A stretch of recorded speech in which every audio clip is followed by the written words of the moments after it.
Ici, je vais voir donc ce qu'on appelle la diagonalisation. La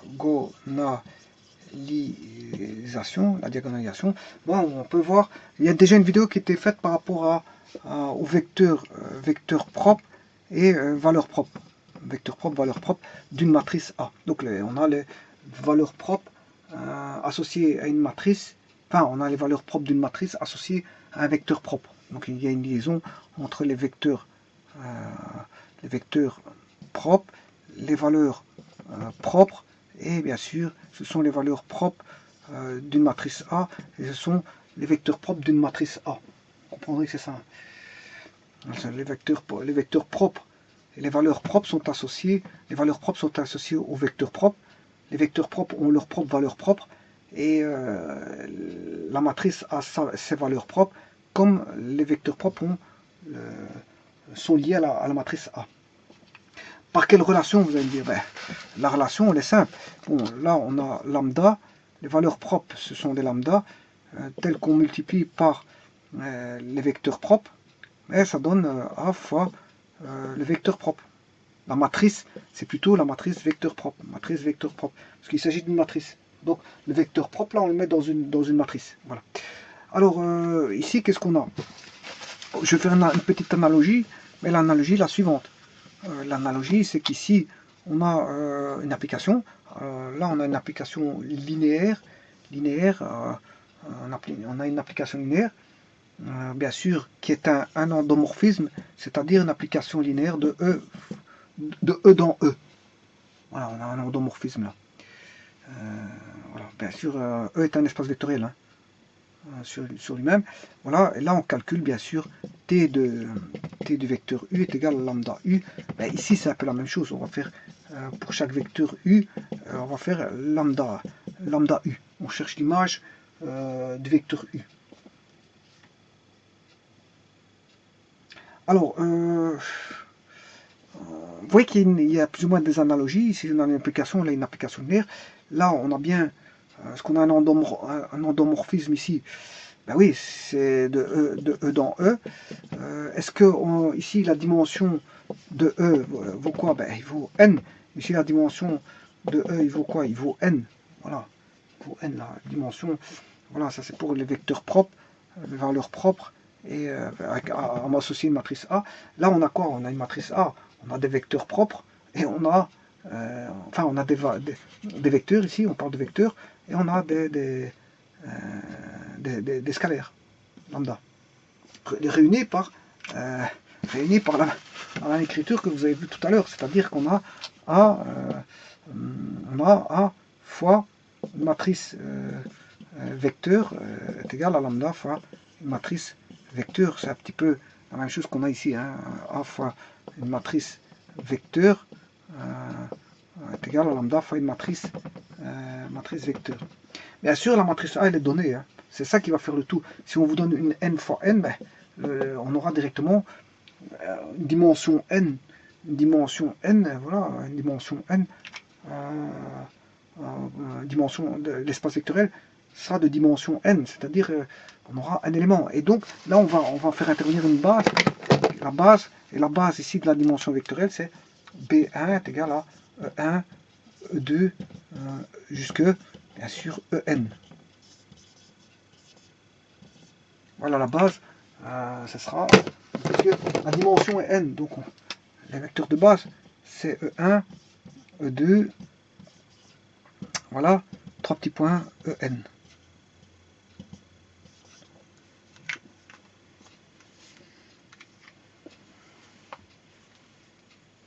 Voilà, et qu'est-ce qu'on va faire? Donc on a un espace vectoriel sur le champ K, la dimension de l'espace vectoriel E c'est n, on a une application linéaire qui est un endomorphisme de E dans E, et bien sûr dans la base B1 qui est composée des éléments E1 jusqu'à En, on a la matrice associée qui est carrée. La matrice ici elle est carrée, n fois n, et là la matrice A, là-bas elle est quoi? Elle est n fois n, elle est carrée. Vous voyez l'analogie entre, je veux dire, vecteur propre, valeur propre. Et, bon, et ici, qu'est-ce qu'on recherche? On recherche le lambda pour qu'il est élevé. On cherche les valeurs propres et les vecteurs propres, je veux dire, associés à la matrice A. voilà. Et ici, qu'est-ce qu'on fait? Ben, on va rechercher n vecteurs de E qui sont non nuls. Bien sûr, ici, ils sont non nuls aussi, hein, différents de 0. Les vecteurs, valeurs vecteurs propres sont différents de 0, du neutre de E. Et ici, bon, les vecteurs qu'on recherche sont tous différents du vecteur, voilà, du vecteur nul de E. Voilà. Donc ils sont linéairement indépendants, dont l'image est proportionnelle au vecteur via l'entremise de T de U. T de U est égal à lambda U, ou V. Peu importe, U ou V, c'est le vecteur. Voilà, mais tout ça, il faut mettre en musique. Je vais faire une vidéo qui va mettre en musique tout ceci. Hein. Voilà, donc, je vais bien écrire plus. Si vous allez voir la vidéo sur les vecteurs propres, valeurs propres, vous allez vite comprendre ce que je raconte. Hein, c'est parce que je veux dire, il faut aller par gradation au niveau des compréhensions, parce que si vous voulez comprendre directement les vecteurs propres, diagonalisation directement comme ça, c'est lourd à comprendre, parce qu'il y a tellement de notions derrière que voilà, vous ne comprendrez pas, diagonalisation, vous ne comprendrez pas si vous n'allez pas voir les bases. Et bon, les bases, je les ai toutes mises. Je remets les bases hein, qu'il faut connaître. Diagonalisation, mais il faut savoir qu'on part d'un espace vectoriel sur le champ K. Donc là, elle est déjà munie d'une loi ET+, sur le champ K qui est une loi de structure. Voilà, il y en a deux lois de structure, ici K+, et K0 fois. Donc ici, on a un groupe abélien, ici, on a un groupe abélien, là, on a un groupe abélien, et en plus, on a les 4 critères d'espace vectoriel sur le champ K. Pour qu'il soit un critère sur la 5. Voilà, donc ici, on a 5 critères, là, on a 5, et là, on a encore 4, ce qui fait 9 plus 10. Et comme on a un champ ici, on en a encore 3 pour les anneaux. Voilà, on a 3 critères, ce qui fait 9 plus 10, 19, plus 3, on a 21. Ici, on a 21 critères. 5 plus 4, 9, 10, 19, 20, 21, 19, 20, 21, 22 critères. On a 22 critères. On a 22 critères. Déjà, pour comprendre ça, il faut qu'on aille voir les critères. Bon, tout ça, je les ai vus. Hein. Vous allez voir les critères sur les espaces vectoriels, voir les critères sur les groupes abéliens, voir les critères sur les anneaux, sur les champs, les corps commutatifs, etc. Là, vous allez comprendre les critères qui sont utilisés, qui sont l'associativité, la commutativité, la distributivité. Quand on joue avec des lois externes, voilà, c'est quand on joue avec KFE, il y a distributivité, l'inaction de l'élément 1 sur un élément 1 vecteur, et l'associativité mixte, et tralali, tralala. Bon, je veux dire, tout ça, c'est des critères que vous devez connaître par cœur, et c'est pas le but de vous expliquer tout ça ici, parce qu'il faut aller voir la théorie précédente. Parce qu'il ne faut pas aboutir à une diagonalisation ici, alors que vous ne connaissez rien sur les systèmes linéaires, bon, ça ne sert à rien. Bon, si vous devez passer un examen, mais c'est trop tard, il fallait étudier avant. Voilà, diagonalisation, c'est une démarche, je veux dire, qui se fait avec de nombrables critères qui sont derrière. Donc, on part déjà d'un espace vectoriel sur le champ K, bon, qu'on peut écrire tout simplement EK. Je peux écrire EK avec un espace vectoriel sur le champ K ou KE, peu importe, ça ne change rien. Bon, alors, ce qu'il faut savoir ici, c'est qu'on a une dimension, la dimension de E est égale à n. Bon, il contient n éléments, si vous voulez. Voilà, n vecteurs. Il contient combien de vecteurs? Ben, on a n vecteurs dans E. C'est dit par ceci, dimension de E égale n. On a n vecteurs dans E, c'est-à-dire si on est dans R3, on a 3 vecteurs, si on est en R4, on a 4 vecteurs, si on est dans R5, on a 5 vecteurs, et ainsi de suite. Alors, on sait bien qu'on a T qui est une application linéaire, on a une application linéaire de E dans E, c'est-à-dire qu'on a ici ce qu'on appelle un endomorphisme, parce qu'on joue avec deux espaces vectoriels sur le même champ qui est le champ K. Voilà, allez voir ce que c'est qu'un endomorphisme, allez voir ce que c'est qu'une application linéaire. L'application linéaire, c'est d'innombrables critères. Si je fais avec un endomorphisme, bon, on avait dit que là, on a un groupe abélien, ce qui fait 5 critères. C'est un espace vectoriel, il faut rajouter 4 critères. Il nous faut un champ K. Champ K, ben, c'est 13 critères, puisqu'on a les 5 de K+, qui est un groupe abélien, 5 qui sont de K0 fois, il y en a 5, groupe abélien, et on a la distributivité pour avoir un anneau, pour avoir la loi de composition externe entre plus et fois. Là, on en a encore 3, ce qui fait 5 plus 5, 10, ça fait 3, ça fait 13. 13 pour être un espace vectoriel, déjà c'est un groupe commutatif abélien, et 4 pour le critère d'espace vectoriel, ça fait 9, 9 plus 13, ça qui fait, on vient de le calculer, 22. 22, et puis l'application linéaire, ben, il faut rajouter deux critères pour avoir un espace vecteur, un espace, voilà, pour avoir 22 plus 2, ça fait 24. Et encore ici, c'est parce que c'est un endomorphisme, 24. Parce que si je jouais de E vers F, mais j'en ai pas 24, hein, parce que F serait un espace vectoriel, là on parlerait encore de 9 critères en plus, hein, 5 parce que c'est un groupe, et 4 parce que il y a l'espace vectoriel, ce qui fait 22 plus 9, on arrive à 22 plus 9, 31 critères, et pour que ce soit une application linéaire, il y a 2 critères en plus. Mais 31 plus 2, ça fait 33. On arrive à 33 critères si on est de E vers F. Voilà, de E vers F, on a 33 critères si on va de E vers F. Mais si on a un endomorphisme de E dans E, alors, il faut retirer 9 critères. On est à 33 moins 9. On a dit ça fait 23, ça fait 24 critères, je crois. Hein, c'est ça. 13 ici. E, il y en aurait 9. 13 plus 9, 21. 21 plus 9, ça fait 30. Plus 2 critères ici, ça fait 32 critères. 32 critères. Alors si je fais 32 moins, si je joue dans E, ben, j'ai 9 de E vers F. Là on comprend qu'on a F à 9 critères pour être un espace vectoriel, mais si c'est dans E dans E, j'ai déjà comptabilisé, je comptabilise qu'une fois 9, hein, qui fait 21 critères. Donc quand vous avez un endomorphisme, il y a 21 critères cachés. 21 critères cachés, combien d'ensemble? Ben on en a, il y a l'ensemble E et il y a l'ensemble K. Voilà, mais si vous ne faites pas un endomorphisme, vous jouez avec E dans F, mais vous avez trois ensembles, E, F et K. E, F et K. Voilà, mais ici pour avoir une diagonalisation, c'est de E dans E. On va jouer dans de E dans E. Donc c'est un endomorphisme.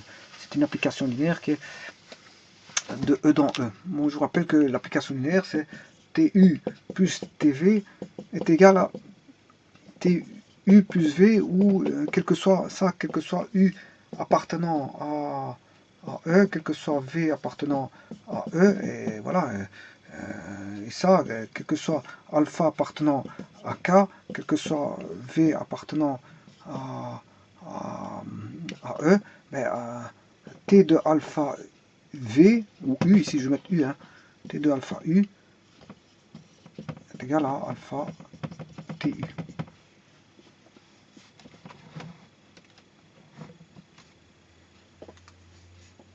Voilà. Donc, vous voyez que pour avoir la diagonalisation, ben, il faut avoir une application linéaire, bon, qui est un endomorphisme, c'est-à-dire de E fois E, de E dans E. Une application de E dans E, voilà, et qui respecte les deux critères, en plus d'espace vectoriel de champ K.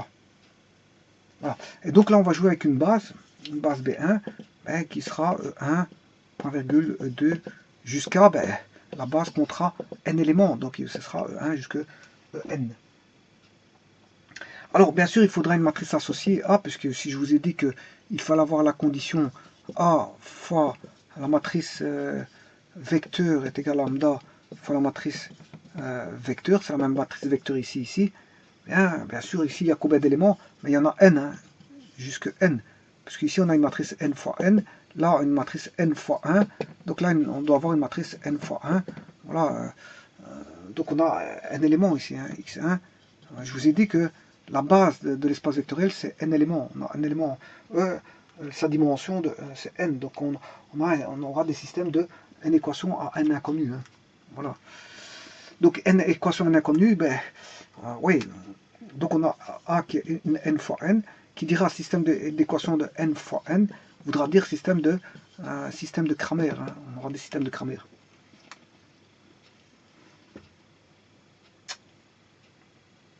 Alors, qu'est-ce qu'on recherche? Ben, on recherche n vecteurs de E, qui sont bien sûr différents de 0, non nuls. Non, le nul de E, c'est 0.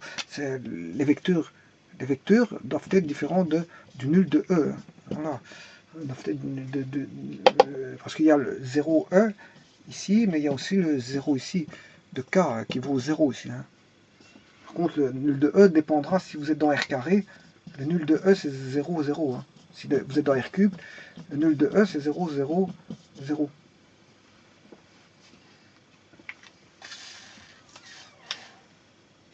Voilà. Et donc ça c'est ce qu'il faut rechercher. On recherche x1, les composantes, hein, on recherche les composantes, x1 des vecteurs. Ouais, combien de vecteurs qu'il y aura à rechercher? Ben, il y en aura n. Hein. Il y aura n vecteurs à rechercher. Voilà. De composantes x1, x2, x3 jusqu'à xn. Voilà. Si vous avez une matrice, donc si vous avez une matrice de 2, ben, vous aurez deux composantes ici. Hein.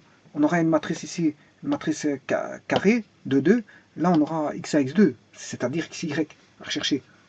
On devra rechercher lambda et bien sûr les vecteurs et voilà, qui sont bien sûr, attention, les vecteurs que vous allez rechercher, il y en aura combien? Mais il y en aura 3, parce que bon, si on a dans un système 3x3, si vous avez un ordre 3 ici, ben, il faudra chercher 3 vecteurs. Si vous êtes à l'ordre 4, il faut chercher 4 vecteurs. Si vous êtes à l'ordre 5, il faut chercher 5 vecteurs. Mais si vous êtes à l'ordre 2, supposons qu'on a l'ordre 2. Bon, je vais faire un exemple.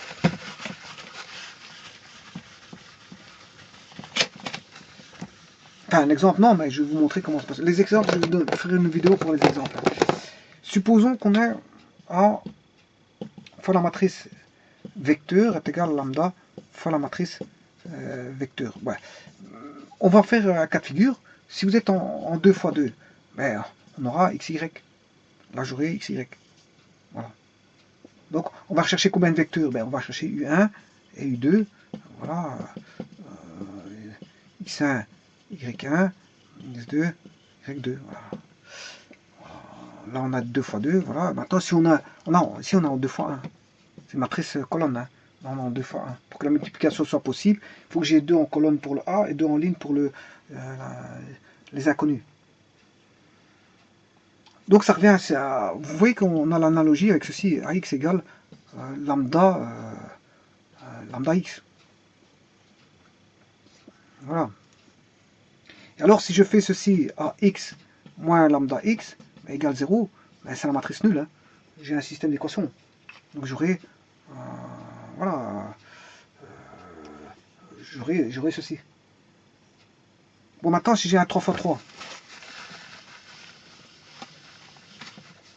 je recherche un 3 x 3, je rechercherai U1, U2, U3. Bon, attention que ces vecteurs-là ils sont linéairement indépendants, ils devraient rien à voir l'un avec l'autre. Hein. Ils forment une partie, ce qu'on appelle une partie libre. Ils ne sont pas liés, hein, puisqu'ils sont linéairement indépendants. Il n'y a pas de combinaison linéaire entre U1, U2, U3. Hein. Bon, c'est ça le but. Hein. Maintenant, si vous devez rechercher U1, U2, U3, ben, ils auront la composante X1, Y1, Z1. Voilà, si je suis en 3 x 3, matrice 3 x 3, ben là on est en 3 x 1, là on est en 3 x 1, on aura XY1, X2, voilà, Z2, X3, Y3, Z3. Voilà, on a bien sûr les vecteurs entre eux sont linéairement indépendants, mais différents ils sont tous différents du neutre E. Voilà. Maintenant, si vous avez une 4 x 4, ça devient plus compliqué. Si plus l'ordre augmente, plus ça devient compliqué parce que les systèmes d'équations de Cramer deviendront importants. Hein. Là, on aura une 4 x 1, 4 x 1, on aura U4 ici. On cherchera U4 avec X1, Y1, Z1, T1. Je cherche, voilà, T2. Et là, on aura T3. Et là, on aura Y4, Z4, T4, et ainsi de suite. Si vous recherchez 5 vecteurs, les 5 vecteurs, ce sera U1, U2, vous rechercherez U1, U2, U3, U4, U5 linéairement indépendants, pour autant que la matrice soit une 5, 5. Là, une matrice à 5 inconnus, fatalement, il y a 5 équations, hein, parce que c'est là, elle est liée à une matrice... voilà, je vais vous le montrer tout de suite. Enfin bref, ici c'est pour vous dire que si on a une 4-4, ben, il y aura 4 vecteurs à chercher. Si on a une 5-5, 5 vecteurs à chercher. Parce que là, on a un vecteur qui est associé à A. Les vecteurs là sont associés à A. Voilà. Tout comme le scalaire ici est associé au vecteur. Hein. Voilà. Ici, il s'agit de la matrice vecteur. Combien de composantes qu'elle a cette matrice vecteur? Ben, ça dépend. Si on est en 4-4, ben, on aura 4 inconnus. Si on a 5, 5 ici, on aura 5 inconnus. 6, 6, 6 inconnus. 7, 7, 7 inconnus ici, 7 inconnus là. Et c'est les mêmes inconnus ici et là, hein, bien sûr. Voilà, et on cherche lambda et on cherche le vecteur, voilà, x, y, z, t. Voilà, on cherche le vecteur u, voilà. Mais on va chercher ça, tout ça, bien sûr, dans une base. Hein. Voilà. Et ça, cette transformation-là, ça se lie, c'est la transformation des vecteurs UI qui vont donner des lambda UI. Voilà. Alors, ceci étant dit, bon, c'est valable pour T de U1 est égal à lambda U1, T de lambda U2 est égal à lambda U2, T de U3, et T est une application linéaire, bien sûr, hein, une application linéaire. T de U3, T de U4 est égal à lambda U1, U2, U3, U4, je peux l'écrire 4 fois. Hein. T de U1 est égal à lambda U1, T de U2 est égal à lambda U2, T de U3 est égal à lambda U3, et T de U4 est égal à lambda U4. Voilà. Et donc ça veut dire que l'image de T de U1 est proportionnelle au vecteur. L'image de U2 est proportionnelle au vecteur U2. L'image de U3 est proportionnelle au vecteur U3. L'image de U4 est proportionnelle au vecteur U4. Et voilà, ça marche comme ça. Bon, maintenant, juste une petite chose. On va gérer vite le problème de ces systèmes, ce système d'équations. Comment il va se présenter? Il va se présenter de la sorte. Hein. Il va se présenter de la sorte. On aura AX égale lambda X. Bon, X, c'est la matrice inconnue. Hein. Si on a 2, il y en a 2. Si on a 3, il y en a 3. Si on a 4, il y en a 4. Tout dépend de A. Voilà, tout dépend de A. Si on a ANN, ben pour que ce soit possible, on doit avoir N ici, N1. Et là, on aura ça, c'est un scalaire qui multiplie une matrice N1. Voilà. Et donc là, c'est possible, puisqu'on a N ici et N ici. Le résultat va donner une N1. Voilà. Alors, si je fais la différence, ça veut dire que si on a N inconnu, hein, mais ça veut dire qu'on a N équations, puisque j'ai une matrice A qui va donner voilà, N équations. A associée à X donne N équations, mais on a N inconnu. Donc on a N équations à N inconnu. Voilà. Donc on est dans les systèmes de Cramer, mais lesquels systèmes de Cramer? Est-ce que c'est le complet ou l'homogène? Eh bien, si vous faites lambda x moins ceci, si je fais passer de l'autre côté, on a ceci. Donc on a un système de Cramer, parce qu'on a n équations n inconnues, on va dire c'est un système de Cramer homogène. Voilà. On a un système de Cramer homogène, et ceci, dans un système de Cramer homogène, quand on a x, ça c'est voilà, les composantes à rechercher, est égal à lambda x égale au neutre, enfin aux matrice nulle.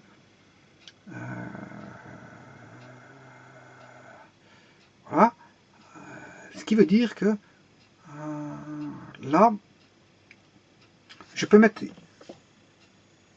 le x en évidence pour avoir a moins lambda fois la matrice unité fois x est égal à ceci.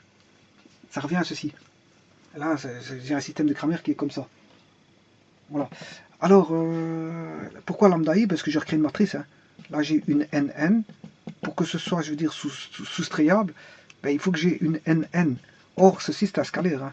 Donc, il faut que j'ai lambda i n'est tout autre que lambda i n'est tout autre que lambda fois 1, 0, 0, 0, 3 petits points, 0, 0, 1, 0, 0, 3 petits points, 0, 0, 0, 1, 0, 3 petits points, et ainsi de suite, 0, 0, 3 petits points, et là, le dernier, on a 1. Donc, on a une diagonale de 1. Voilà, on a une diagonale de 1. La matrice unité, c'est une matrice avec une diagonale de 1. Bien sûr, c'est une matrice n fois n. Voilà. Et si je multiplie par lambda ici, ben, j'aurai lambda ici, lambda là, lambda ici, et lambda ici. On a bien une diagonalisation ici. Hein. Voilà. Donc, ce qu'il y a, c'est qu'on a une matrice de Cramer. Une matrice de Cramer, pour rechercher, je veux dire, voilà, pour la diagonalisation, ben, pour rechercher, ben, on va chercher le déterminant de A. Comme on a un système de Cramer homogène, ben, la solution triviale, c'est, vous la connaissez, hein. C'est x égale 0, y égale 0, z égale 0, voilà, t égale 0, ou x1 égale 0, x2 égale 0, x3 égale 0, et x4, voilà. Et pour éviter que d'avoir ça comme solution, d'avoir la solution triviale, il faut que le déterminant qu'on a ici, A moins lambda fois i, ben, soit justement nul. Une fois qu'on a ça, là on a aussi on se retrouve avec une équation, on va dire, caractéristique, qui est un polynôme en lambda n. Ah, il faut résoudre le système, il faut résoudre le polynôme, rechercher toutes les solutions du polynôme. Et là, à ce moment, vous aurez tous les lambda i recherchés. Et à chaque lambda i va correspondre à un vecteur bien spécifique. Vecteur bien spécifique qu'on pourra mettre sous forme d'une matrice. Voilà. Voilà. Alors, ça c'est en gros. Si vous voulez voir les détails, ben, je vais faire une application. Je vais faire une application et vous allez comprendre les détails parce que le but ici, c'est quoi? Le but, c'est de rechercher, bien sûr, les lambdas. Je vous ai montré comment on faisait, en gros. Et il faut qu'on recherche, bien sûr, quand on a les lambdas, ben, c'est toujours comme ça. Dans les valeurs propres, c'est comme ça aussi. Hein. Une fois que vous avez le lambda, on sait rechercher. Quand on a les valeurs, on sait chercher. On remplace dans le système d'équation et on recherche à ce moment-là les x, y, z, ou t, u, v, peu importe, ou x1, x2, x3, x4. Donc on sait rechercher les vecteurs. Connaissant les valeurs, on peut rechercher les vecteurs. Combien il y en aura n, mais ils s'exprimeront en fonction de la base B1, E1, E2, E3. Pourquoi? Parce qu'on va faire un changement de base. On va faire un changement de base via un produit matriciel. Voilà, un produit matriciel. Voilà, donc on aura quoi? La matrice A voudra tout simplement, c'est la matrice des vecteurs V1, V2, V3 mis en colonne, bien sûr, fois bien sûr les valeurs lambda 1, lambda 2, lambda 2. Ouais, ici j'ai mis pour une 3,3. Hein. Je fais pour une 3,3. Je fais pour une 3,3. Bon, si vous comprenez pour une 3,3, vous saurez le faire pour n'importe quelle matrice. Voilà. Là. Et ceci, on a bien... voilà. Et il faut rechercher ici la matrice ici, qui est la matrice C, qui, multipliée à la matrice des vecteurs, fois la matrice des scalaires, fois une matrice C va donner la matrice A.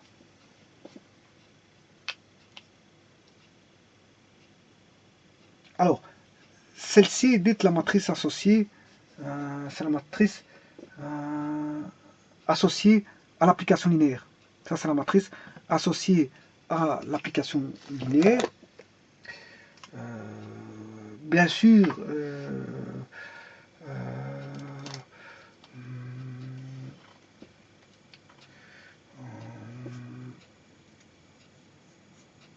et ceci, qu'est-ce que c'est? Mais c'est la matrice de changement de base. Voilà, on a la matrice de changement de base, et ça c'est la matrice associée à l'application linéaire, T.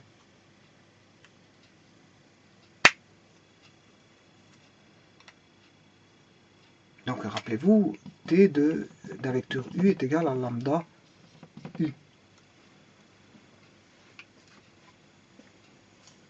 Voilà, il faut juste multiplier par une matrice ici qu'on peut retrouver facilement. Hein. Voilà, il faut multiplier par une matrice C qu'on peut retrouver facilement. Comment? Bien, comment? Si j'appelle celle-ci matrice de changement de base. Matrice M changement de base. Là, j'ai la matrice. Comment est-ce qu'on pourrait l'appeler? La matrice scalaire. La matrice diagonale scalaire. Voilà, ici, je vais l'appeler la matrice diagonale scalaire. Et là, je vais multiplier par une matrice C. Bon, le but, c'est de rechercher la matrice C. Alors, comment est-ce qu'on va faire? Je multiplie ces deux-ci. Voilà. Je les multiplie comme matrice, on s'est multiplié deux matrices. Bon, je vais multiplier par l'inverse de M, la matrice de changement de base fois la matrice de, comment on appelle ça, de diagonale scalaire. en multipliant par MCB fois MDS fois C, et bien sûr ici j'ai MCB fois MDS fois A qui est égal à ceci. Voilà. Et ceci c'est la matrice unité. Ça donne la matrice unité. Voilà. Tout ce qui veut dire que j'ai I fois C, et I fois C, ben, ça fait C. Alors pour trouver C, c'est ceci, c'est le fameux MCB qui est passé de l'autre côté, ici, fois le MDS, mais qu'on sait calculer, ça on sait calculer, puisqu'on a tout trouvé. On a trouvé le lambda, on a trouvé le vecteur. Vous faites l'inversion, vous multipliez par A est connu, hein, eh bien vous avez C, vous avez la matrice C. Vous avez tout, vous avez la matrice C, et là à ce moment vous avez MCB qui a été trouvé par les systèmes d'équations, MDS qui a été trouvé par les systèmes d'équations, et C, vous pouvez la trouver par les deux matrices là. Vous calculez la multiplication, vous faites une inversion, et en inversion, vous multipliez par la matrice A à gauche. Attention que celle-ci va se retrouver à gauche et l'autre à droite, parce que la multiplication matricielle n'est pas commutative. Hein. Elle est anticommutative. Bon, il y a la commutativité ne marche pas que pour certaines. Par exemple, pour les idempotentes. Pour les idempotentes, ça marche. Donc ici, on sait retrouver la matrice C. Et donc la matrice de changement de base, c'est celle-là. Et là, on a la matrice diagonale scalaire. Voilà. Et donc, le A est le fruit de multiplication de trois matrices. Trois matrices. Voilà. Et ceci étant dit, je vais faire une application. Hein. Bon, c'est pas un problème. Je veux dire, le tout, c'est de mettre ça en musique au travers d'un exemple. Ce que je vais faire, je vais chercher un exemple et vous trouvez ça. C'est pour ça que je vous disais que avant de voir une diagonalisation, il faut savoir beaucoup de choses. Hein. Qu'est-ce que c'est qu'une base?